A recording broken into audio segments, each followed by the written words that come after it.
A 10 hut and a good Thursday to you, ladies and gentlemen, out there in my Racehorseville. Nick Hines, the Sarge, and we are reporting for duty here on this Thursday. The long-awaited debut for Lady Valentine. Yes, that daughter of Into Mischief, set to go postward today out there at Big Sandy at Belmont Park. I'm happy to welcome in my good friend and West Coast racing manager, Joe Moran.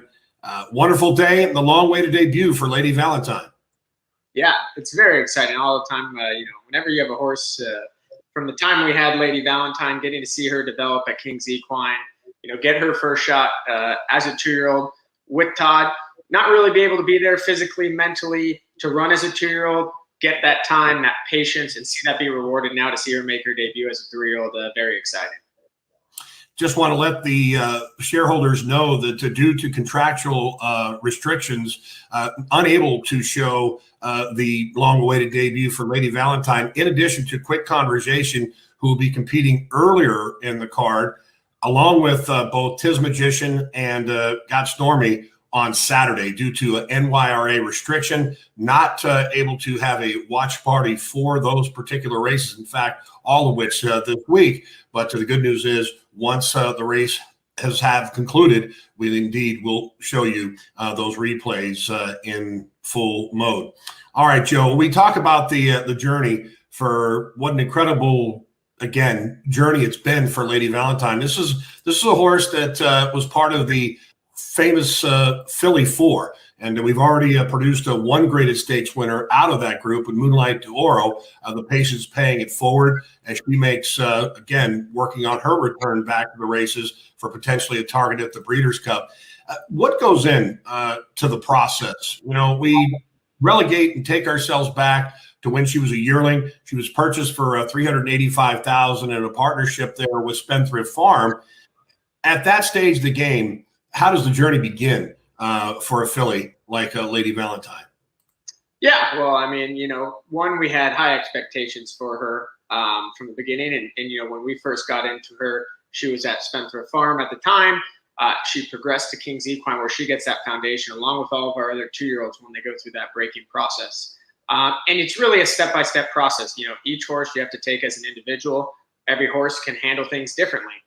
We talk about it all the time. For example, when it came to Moonlight d'Oro, we really thought from the Philly 4 package, she might have been one of the last ones to run. And we thought Lady Valentine was going to be the first one. We had high expectations for her, very athletic.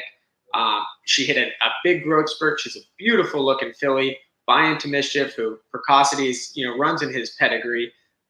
So from that development process, we had to take it step by step. She got into Todd Pletcher's barn, and she started at Belmont, went to Saratoga, and it really got to a point as we got closer to a hopefully debut as a 2-year-old.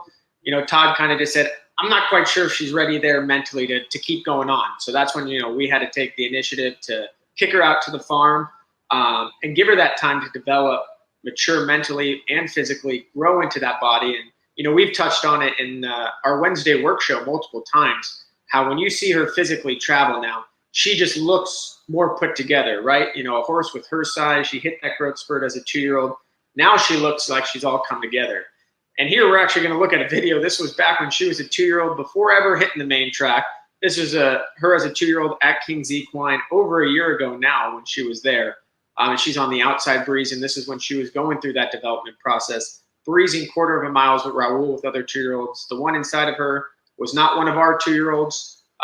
But, this is a step process. They'll breeze every 7, 10, 12 days there at King's Equine, going 1/4 miles, going out 3/8, really building that foundation. They're not pushed for speed per se at this time of the year, but really trying to get that foundation under them.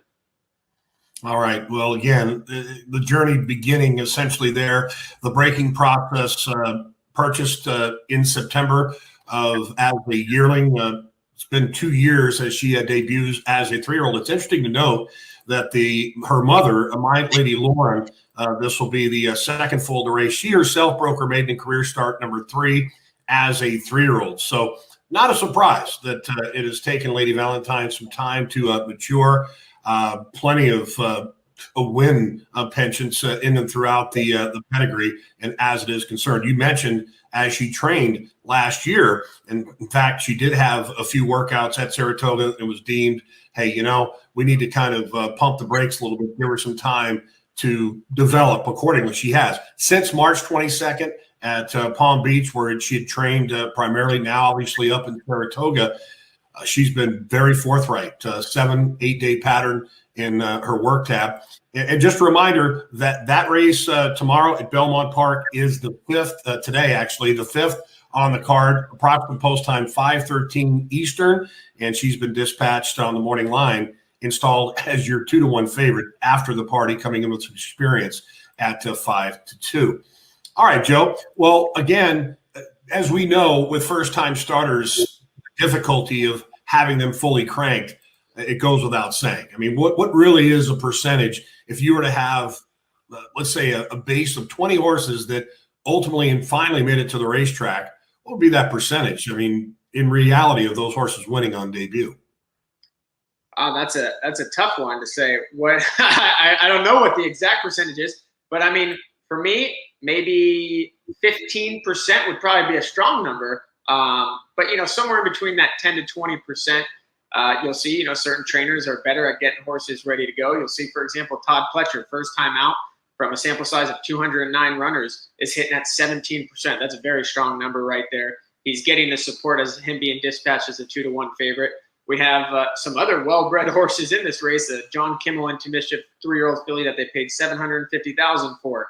Another filly by American Pharoah, just short of $1 million, and a Chad Brown runner that was just under $500,000. For us to even be dispatched as a 2-to-1 morning line, that's saying a lot. Coming from the Todd Pletcher barn, she's going to be fairly ready. And we'll watch a little video. The toughest part about today is that rail, right? So anytime a horse debuts, you always never know how they're going to handle the gate when they break open with other horses for the first time. Being on the rail brings another challenge, but let's hope she's up for the task today. All right, so we're going to take a look at a workout here, and just to clarify the date, I believe, was this her most recent workout? Yes. Yeah, this was her most recent workout. I believe it was 6 days ago. And this is where she went 5/8 and 102 flat, just about. She went in company, and what Todd has explained this as, it was a very encouraging breeze. I think she's every week progressed and got better. She's on the outside here, and she's just improved each and every week, and that's what we want to see. She put in a nice gallop out past the wire, and for me, I love to see that. It's not ultimately how they finish at the wire, but you still want to see them go out in a workout, because come race day, it's going to take a little more of that fitness, a little more of that endurance. All right, so this workout was the 27th of May, and there were just 3 horses that breezed that particular day, one of which she was in a tandem with. It's interesting to note, now granted, there's a smaller sampling of horses that breezed and have breezed both at Palm Beach and Saratoga. She does ship in from Saratoga to debut at Belmont, but the one thing that I can surmise by the content that I have seen and from the reports, and we want to thank the liaison there, Karen Johnson, is that the Lady Valentine, she does display a modicum of class, and one of those horses that certainly has the aptitude. And being now a 3-year-old, you would presume that shipping over to Belmont would be of no consequence. Of course, once again, we've seen the horses that ship from Palm Beach, say, for example, to Gulfstream or Palm Meadows. And recently, Joe, you with your Edge group, yes, this time a horse that shipped over with some experience. But with a first-time starter, the expectations are, well, it's kind of like going on a blind date, right? We hope that it goes well. We think we know. But in Lady Valentine's case, when you look at pedigree, is she a horse that you will think will get better, bolder, stronger as the races get longer, or is she one of those horses that can be relegated to being a sprint type? I think she'll continue to get better with time and as things go on. But with To Mischief in that pedigree, you have to, as I kind of mentioned early on, there is some precociousness in there. So for me, there's no doubt that I think she's going to be ready. And what I've seen from her workouts, I think she's going to be able to handle everything fine. And everything we've heard from Todd Pletcher, he seems to be fairly confident she's going to be ready to go today. We also get that 6.5 furlong. So for her, it's kind of a catch-22. While she gets that extra distance, that's probably going to benefit her. that also requires a little more fitness on debut as well to go that 6.5 furlongs. You see there's a few other first-time starters in here. We got 3 other first-time starters doing the same thing, going 6.5 on debut. But with that work tab, like you said, she's been staying on a 7-8 day sequence, and everything appears to be all systems go from a fitness standpoint. Yeah, it is interesting to note that, again, kind of a young, developing, potentially loaded pedigree being by Into Mischief. And, again, certainly checked all the boxes from a physical standpoint. And mentally, she certainly appears to have not missed a beat, and to essentially tag this pre-race look. And, of course, best of luck to all the shareholders out there. You're going to hear from our very own Todd Pletcher in reference to, the tone of his voice, I think, speaks volumes. Well, let's get into the race, Joe. You mentioned the fact that, she's drawn in a position that she's going to have to work a trip. Ultimately, as a former trainer, ideally, no, not drawing the rail is the place you want to be. But as in looking at the field and looking at her workout, she does have that 47-3 gate move on the 20th there at Saratoga. So knowing that you have experience drawn to her direct outside in looking at the field after the party, she's certainly a horse that's going to be a force to be reckoned with, at least early on. Yeah. Oh, no, absolutely. And in Lady Valentine's case, it's just, I think it comes down to playing that break, right? So when you say work out a trip, I think it's all going to be determined on how that break goes. As you mentioned, 47-3 out of the gate. She's handled everything well from the gate.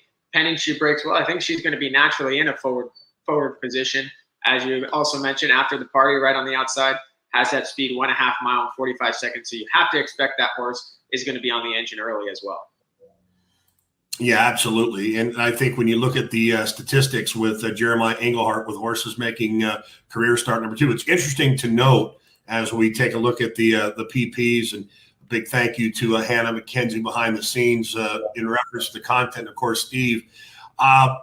Knowing that the horse, the neighbor, they paid $750,000 for in that same Keeneland September sale. She debuted, comes out of a key race. We saw 2 next out winners. The first and second place finisher, Always Karina, came back and went really nicely for Chad Brown. And the runner-up for Linda Rice was an easy next out winner as well. So would you say that after the party is that horse we have to beat? And what were your thoughts on the other firster for trainer Stu McGahee? You've got a $975,000 daughter, American Pharaoh, in American Parade. Yeah, it's a very interesting race when you really break it down like that. For me, you have a horse that ran well. When you have 2 next time out winners that ran 1-2 in front of him, like after the party, you have to imagine that's the horse to beat. Experience in a race like this can always be key, just because the unknown with first-time starters. When I look at American Parade, Shug McGahee, you're going to say maybe not quite going to crank them up first time out. He might use a race or 2 to get them going. He's kind of known for that. So for me, I wouldn't be surprised based on pedigree, that horse's work tab, if that horse needed one. But when you look back on the work tab, May 18th, that horse did go 47-1. So you have to imagine there's a little speed in there as well. And then lastly, the Chad Brown. Chad Brown's got some great horses. He's been known to hit first time out. He can do it on turf and dirt. So it's also a horse that you got to keep your eye on. I think ultimately just a very competitive race. I think it's going to be a great horse race. And it's just going to be interesting how it all plays out. And like I kind of mentioned earlier, I think the break is going to say it all, right? I mean, you have to imagine after the party's going to breaking well first time out. But the other ones, like you said, it's kind of like that blind first date. You really don't know until the gate opens. Absolutely. But rest be assured, again, we want to thank the shareholders. Your support does not go unnoticed. And of course, this has been a relatively long journey, considering the fact that we had the Philly 4 originally. This is the second starter. And hopefully, as we found with Moonlight d'Oro, your patience will be paying it forward as she gravitated and certainly evolved into a graded stakes winner. Well, we certainly will also be keeping an eye on the weather. As mentioned, quick conversation is entered to go earlier on the card here on this Thursday. And over the weekend, wishing the best of luck to the partners with Tiz Magician in the Brooklyn. And, of course, Got Stormy, who goes postward in what looks like a highly contentious race against the boys in the Yiper. So I'm I'm ready, and I know you are too, Joe. Any last thoughts on Lady Valentine for today? No, I'm excited. I'm always, paying attention, playing the races here and there. So she's definitely going to get a few bucks from me. I've just been ultra impressed. Like I said, as we've touched on in the Wednesday Works, I truly think she's just really grown into herself a lot. So I'm excited to see what she can do. It was a filly, even the breeder. We got videos from the breeder originally when we had her when she was a 2-year-old and yearling. And from day one, she was always an eye catcher for everyone that's dealt with her. She's always done everything well. And ultimately, I think she was a filly that just needed some time. And everything that I've seen from her, I'm super excited. So let's hope for a safe debut and hopefully a bright future for her. Well, definitely exciting, Joe. 7-horse field enlisted in today's 5th race at Belmont Park, approximate post time 5:13 Eastern. Want to remind you that there will not be a watch party, unfortunately, for those horses that are racing up at the Belmont due to a contractual difficulties there. So essentially, we'll have those replays and post-race thoughts for you as soon as they become available from our content team. So over $2 million worth of horse flesh going postward smack dab in the middle of a Belmont card, which includes a couple of graded stakes events in the Intercontinental and the Wonder again. On behalf of all of us here at My Racehorse, Kynes, Joe Moran saying best of luck to you all, and we hope to see you in the winner's circle. Go, Lady Valentine. Hoorah! Here with Lady Valentine, who's getting ready to make her debut. Unfortunately, we drew the dreaded 1 post for her first start, but she's been good from the gate in the morning, so hopefully she gets an alert beginning. And we're looking forward to her debut. Good luck to all the shareholders.